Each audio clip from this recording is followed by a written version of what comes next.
Huiscombe, on a frigid Saturday morning, about 150 bicycle racers pedaled up to the starting line of the huge-ass fat bike race at Kettle Moraine State Forest.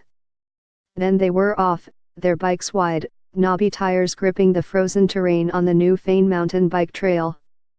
In its third year, the huge-ass winter race series sponsored by Wheel and Sprocket Bicycle Stores attracts some of the state's most competitive cyclists, along with hundreds of other folks who just enjoy getting out in the woods on their bikes. The idea is to embrace winter, with a bike, rather than wait for spring. We have a beautiful mix of people, said Amelia Kedgel, co-owner of Wheel and Sprocket. The first 20 or so finishers in the race really care about going fast and getting on the podium, while other people are here to just have a good time. It's more about having fun than winning. If riding in snow, and hanging tight on a twisty, narrow trail to avoid hitting trees isn't enough fun, this bike race series has another challenge based on a German drinking game called Hammerschlagen. At each lap, a racer must stop and pound a 3-5-inch nail into a burly piece of wood.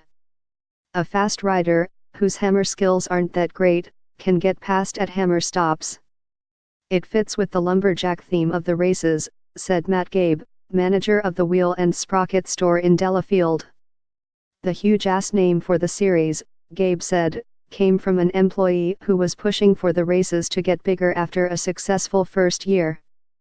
Keeping with the lumberjack theme, riders wearing flannel at Saturday's event earned extra points in the overall race standings. And after they crossed the finish line, racers had to take the number plate off their bike and toss it into a bucket surrounded by a ring of tires. If they were slow at doing that, the person behind them could place higher in the race. Wisconsin is well suited for fat bike riding, and there are many races here, including the Fat Bike Birkie that is called the world's largest fat bike race. Fat Bike Birkie has grown from fewer than 200 riders in 2013 to about 1,200 in 2017. This year's race will be March 10th in Cable.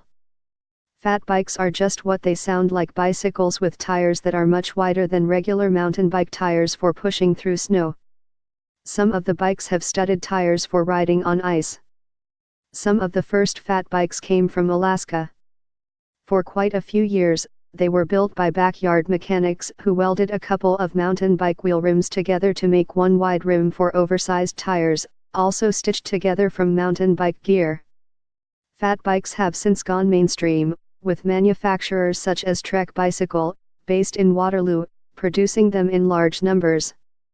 Riding in the cold isn't so bad, once you understand how to dress in layers of clothing, said Kyle Brown, a fat bike racer from Round Lake, Illustrated. Other than that, it's really not much different, he said. Many people ride fat bikes year-round, with the big tires inspiring confidence on gnarly terrain. Running at low pressure, the tires squish and soak up the bumps.